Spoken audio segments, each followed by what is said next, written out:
Good morning, students. Today we will discuss the exercise of unit number 10, Twameka Bhavani. Look here, question number 1.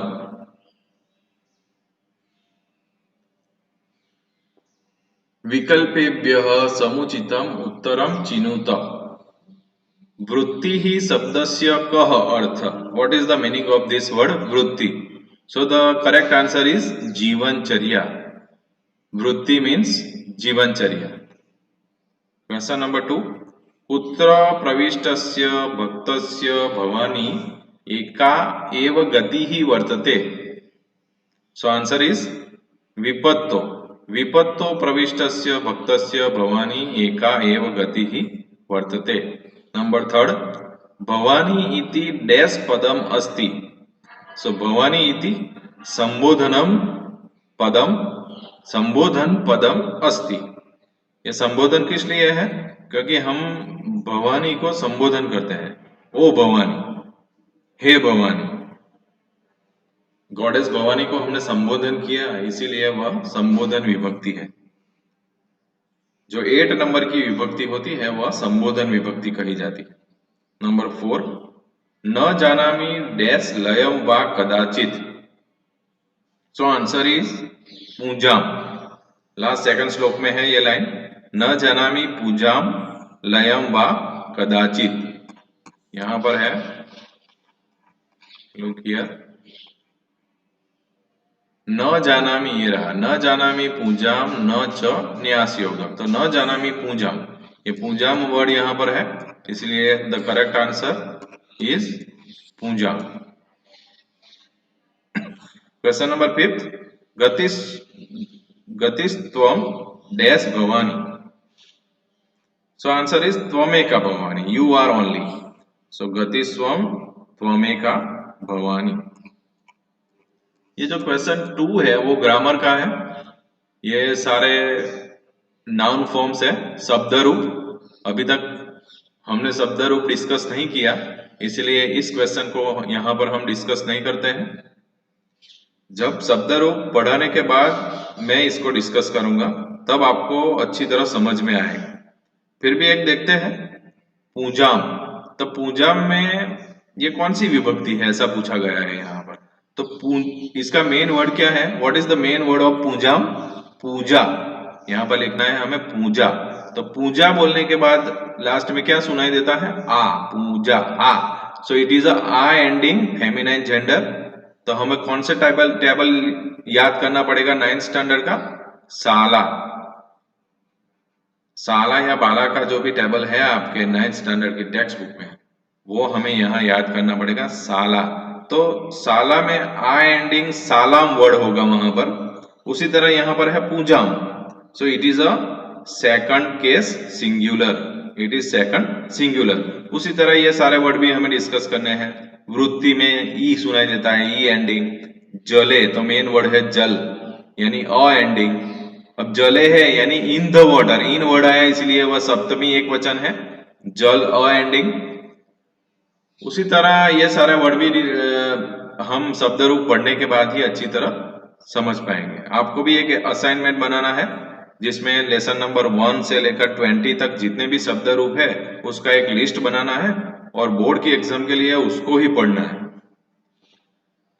So I will send with answer of that table. Lesson number 1 से लेकर 20 तक का मैं भी आपको एक format या तो आंसर के साथ एक पीडीएफ भेजूंगा गूगल क्लास में. ओके. Now question number 3. अहम ध्यान योगम न जानामि. सो अहम किम न जानामि, ऐसा क्वेश्चन यहां पर बनेगा. रेखांकित पदानाम स्थाने प्रकोष्ठात उचितम पदम चित्वा प्रश्न वाक्यम रचयत. हमें यहाँ क्वेश्चन बनाना है. अहम ध्यान योगम न जानामि, अहम किम न जानामि. उसी तरह सेकंड, मम वृत्ति ही न अस्ति. अब वृत्ति फेमिनाइन जेंडर है, ई एंडिंग है, इसीलिए का आएगा यहाँ पर. अगर ये मैस्कुलाइन होता तो कह आता. बराबर, ये हमें ध्यान रखना है.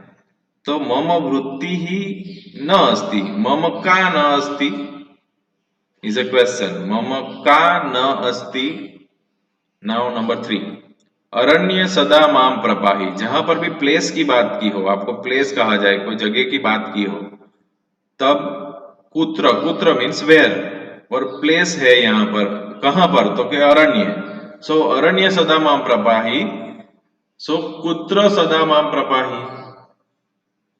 अगर टाइम की बात की हो तो कदा वर्ड आता है, प्लेस की बात की हो तो कुत्र वर्ड आता है, फेमिनाइन हो तो का आता है, और मैस्कुलाइन हो तो कह आता है. ओके.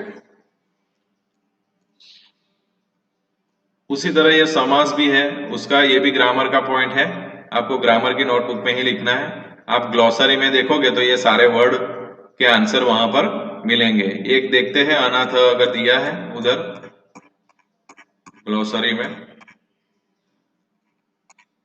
ये रहा, यहां पर सारे समास दिए हैं. ये जाड्यावक्तर वर्ड भी है, वो वहां पर दिया है, ये बहुव्रीहि समास है. ओके. यहां पर मुझे अनाथ वर्ड नहीं दिख रहा, ये रहा अनाथ. अनाथ भी बहुव्रीहि समास है, तो आप यहां पर भी लिख सकते हो. अगर आपको रूल्स फॉलो ना करने हो, रूल्स समझ में ना आते हो, तो ये जो एक्सरसाइज में जितने भी वर्ड दिए हैं वो आप लर्न कर सकते हो. फॉर एग्जाम्पल जाड्यावक्त्र, तो वो बहुव्रीहि समास है, ऐसा आप लर्न कर सकते हो. उसी तरह अनाथ, वो बहुव्रीहि समास, रोज रोज पढ़ोगे तो आपको अच्छी तरह ये समझ में आ जाएगा, याद रह जाएगा. आपको रूल्स याद रखने की जरूरत नहीं पड़ेगी. ओके. दूसरे वर्ड भी है यहाँ पर, अनाथ, जाड्यावक्त्र. उसी तरह शत्रु मध्य एंड ध्यान योगम. शत्रु मध्य एंड ध्यान योगम भी ढूंढते हैं यहाँ पर, अगर दिया हो तो.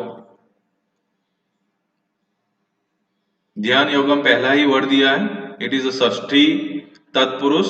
अगर उसको डिसजॉइन किया जाए तो ध्यानस्य योग. श्य वर्ड आया ना इधर, श्य मीन्स ऑफ, ऑफ मीन्स षष्ठी विभक्ति. जब भी श्य वर्ड आए, मैंने पहले भी कहा है, तो वो षष्ठी विभक्ति है. सो इट इज अ षष्ठी तत्पुरुष. जरा रोग युक्त, जरा च रोग युक्त, तो ये द्वंद्व समास है, जरा च रोग. तो जरा एंड डिसीज, यानी ओल्ड एज एंड डिसीज, तो दोनों वर्ड को यहां पर जोड़ दिया है, इसीलिए वह इतर इतर द्वंद्व समास है. ओके. स्तोत्रम, मंत्रम, यहां भी दो वर्ड दिए हैं, स्तोत्रम च मंत्रम, दो दिए है, इसीलिए इट इज अ समाहार द्वंद्व. इन शॉर्ट इट इज अ द्वंद्व समास. और इतरेतर और समाहार को कैसे पहचानना है वो मैंने रूल्स में बताया है. आप समास फिर से YouTube पर देखोगे तो आपको पता चलेगा कि समाहार कैसे ढूंढते हैं और इतरेतर कैसे ढूंढते हैं. Okay. So this is about समास. Now question answer. Answer in English. Which relatives are abandoned by devotee to consider goddess as his only resort? So in the first slok, the names of relatives are given. You have to write the names of those relatives. Father, mother, daughter, putra यानी son.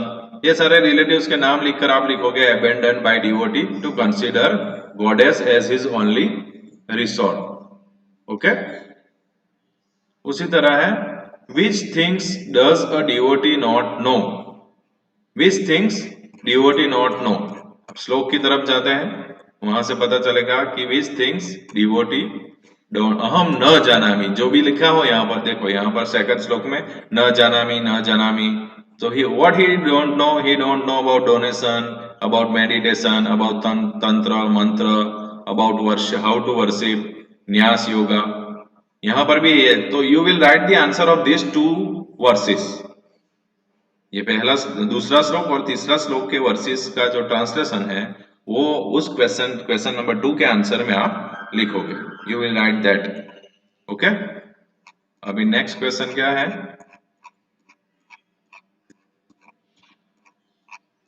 Question number 3. Look here. In which different situation does a devotee pray goddess to protect him? So you can find it from the slok.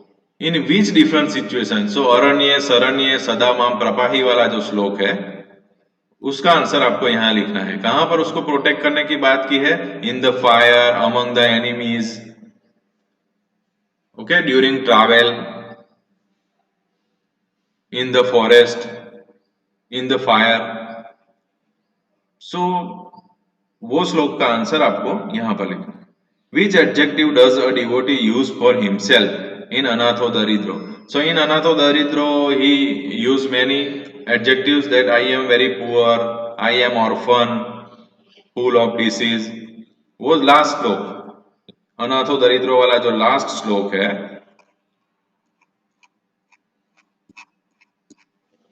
यहां पर श्लोक number देखते हैं कौन सा श्लोक है वह.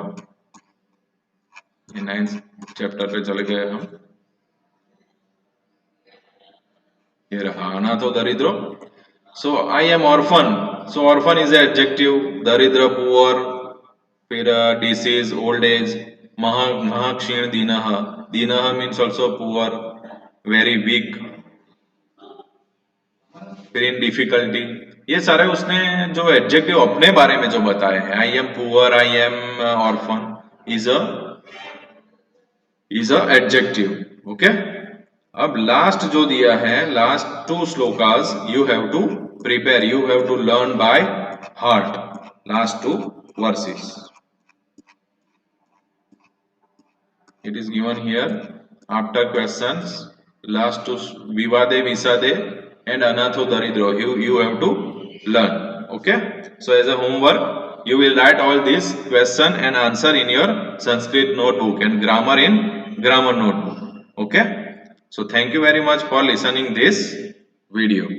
Next chapter we will discuss in next period.